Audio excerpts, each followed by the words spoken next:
कुछ साधक भाई बहनों का प्रश्न है कि घर में रहकर संत कैसे बना जा सकता है। गृहस्थी के कार्यों का संपादन करते हुए भी हम राम मिलन की आभा से युक्त कैसे हो सकते हैं। इस मार्ग की सबसे बड़ी बाधा क्या है जिसे जीतने का प्रयास करें, जिसे प्रभु की कृपा से जीवन से हटाने का प्रयास करें। तो हम भी स्वामी जी के कहे अनुसार, सेठ जी के कहे अनुसार, पूज्य भाई जी के उपदेशों के अनुसार राम मिलन के मार्ग पर सहजता से कदम बढ़ा सकते हैं। आज इसी प्रश्न को समाधान करते हुए आप में परम पूज्य सेठ जी श्री जयदयाल जी गोयनका पूज्य सेठ जी की वाणी से महात्मा बनने के मार्ग का सबसे बड़ा रोड़ा क्या है, वो कौन सी बाधा है जिसे आपको और मुझे दूर करके इस राम मिलन के स्वप्न को साकार करना है। जय श्री हरि। पूज्य गुरुदेव के चरणों में बारंबार प्रणाम। नाम निष्ठ सभी साधकों को जय जय श्री सीताराम। दीपोत्सव की आप सबको हार्दिक शुभकामनाएं। राम कृपा की आभा से आपका जीवन चमत्कृत हो, आपके जीवन में आलोक सदा छाया रहे, यही प्रभु के चरणों में नम्र निवेदन है। आइए श्रवण करते हैं। पूज्य सेठ जी कहते हैं, ज्ञानी, महात्मा, भक्त कहलाने और बनने के लिए तो प्राय सभी इच्छा रखते हैं, परंतु उनके लिए सच्चे हृदय से साधन करने वाले लोग बहुत कम है भाई। साधन करने वालों में परमात्मा के निकट कोई पहुंचता है, क्योंकि राह में बहुत सी विपदाएं हैं, बहुत सी विपदजनक घाटियां आती है, जिनमें फंसकर गिरकर साधक वहीं रह जाता है। उन घाटियों में कंचन और कामिनी, ये दो घाटियां बहुत कठिन हैं, परंतु इनसे भी कठिन तीसरी घाटी मान बढ़ाई और ईर्ष्या है। तभी किसी ने सत्य कहा, कंचन तजना सहज है, सहज त्रिया का ने है, मान बढ़ाई ईर्ष्या दुर्लभ तजना यह है। इन तीनों से भी सबसे बड़ी कठिनाई बड़ाई है। इसी को कीर्ति, प्रशंसा, लोकेशना आदि नामों से जाना जाता है। शास्त्र में 3 प्रकार की तृष्णा कही गई, पुत्रेषणा, लोकेशना और वित्रेषणा। इन तीनों में लोकेशना सबसे अधिक बलवान। इसी लोकेशना के लिए मनुष्य धन, दाम, पुत्र, स्त्री, प्राणों तक को त्याग करने के लिए तैयार हो जाता है। पूज्य सेठ जी आपको और मुझे चेताते हुए कहते हैं कि जिस मनुष्य ने संसार में मान बढ़ाई और प्रतिष्ठा का त्याग कर दिया, वही वास्तविक महात्मा है, वही देवता, वही ऋषियों द्वारा पूजनीय है। अब आप मान बढ़ाई, प्रतिष्ठा की आशा चाहे घर में रहकर त्याग दें, चाहे संन्यास जीवन में त्याग दें, त्याग करते ही राम मिलन की राह सहज हो जाती है। पूज्य सेठ जी कहते हैं, साधु और महात्मा तो बहुत लोग कहलाते हैं, परंतु उनमें मान बढ़ाई, प्रतिष्ठा का त्याग करने वाला कोई विरला होता है। ऐसे महात्माओं की खोज करने वाले भाइयों को इस विषय का कुछ अनुभव होगा। हम लोग पहले पहल जब किसी अच्छे पुरुष का नाम सुनते हैं तो उनमें श्रद्धा होती है, पर उनके पास जाने पर जब हमें उनमें मान बढ़ाई, प्रतिष्ठा दिखलाई देती है, तब उन पर वैसी श्रद्धा नहीं रह जाती जैसे उनके गुण सुनने के समय थी।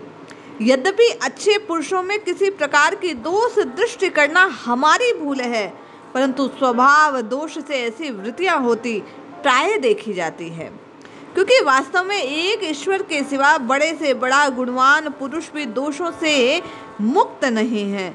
जहाँ बड़ाई का दोष आया कि झूठ, कपट, दंभ आ गया। जब झूठ, कपट, दंभ का स्थान मिल गया तो अन्याय दोषों में आने का सुगम मार्ग बन जाता है। ये कीर्ति रूपी दोष देखने में तो बड़ा छोटा है, परंतु यह केवल महात्माओं को छोड़कर अन्य अच्छे से अच्छे पुरुषों में भी सूक्ष्म और गुप्त रूप से रहता है। ये साधक को साधन पथ से गिराकर मूलो उच्छेदन कर डालता है। पूज्य सेठ जी कहते हैं, अच्छे पुरुष बड़ाई को हानिकर समझकर विचार दृष्टि से उसको अपने में रखना नहीं चाहते, प्राप्त होने पर उसे त्याग करना चाहते हैं, तो भी यह सहज में उनका पिंड नहीं छोड़ती। इसका शीघ्र नाश तो तभी होता है जबकि यह बुरी हृदय में लगने लग जाए, इसके प्राप्त होने पर यथार्थ दुख और घृणा होने लग जाए। साधक के लिए साधन में विघ्न डालने वाली ये माया की मोहिनी मूर्ति है। जैसे चुंबक लोहे को, स्त्री कामी पुरुष को, धन लोभी पुरुष को आकर्षित करता है, ये उससे भी बड़ा साधक को संसार समुद्र की ओर खींचकर उसमें बरबस ले आती है और डुबो डालती है। अतएव साधक को सबसे अधिक इस बात से डरना चाहिए कि मेरी मान बढ़ाई ना हो। जो मनुष्य बड़ाई को जीत लेता है वह सभी विघ्नों को जीत सकता है। हम आप इस बात का स्मरण रखें। पूज्य सेठ जी कहते हैं, योगी पुरुषों के ध्यान में तो चित्त की चंचलता और आलस्य ये दो ही महाशत्रु के तुल्य विघ्न हैं। चित्त में वैराग्य होने पर विषयों में, शरीर में आसक्ति का नाश हो जाता है। उसे उपयुक्त दोष तो कोई विघ्न उपस्थित नहीं कर सकता।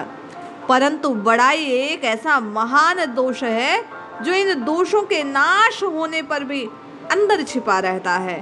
अच्छे पुरुष भी जब हम उनके सामने उनकी बड़ाई करते हैं तो उनके सुनकर विचार दृष्टि से इसको बुरा समझते हुए भी इसकी मोहिनी शक्ति से मोहित हुए उस बड़ाई करने वाले के अधीन हो जाते हैं।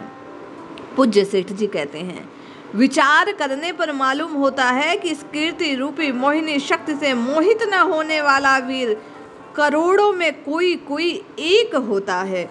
कीर्ति रूपी मोहिनी शक्ति जिसको नहीं मोह सकती वही पुरुष धन्य है, वही माया के दासत्व से मुक्त है, वही ईश्वर के समीप, वही यथार्थ महात्मा है।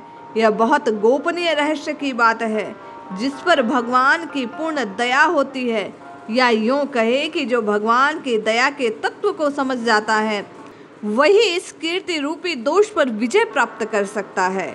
इस विघ्न से बचने के लिए प्रत्येक साधक को सदा सावधान रहना चाहिए।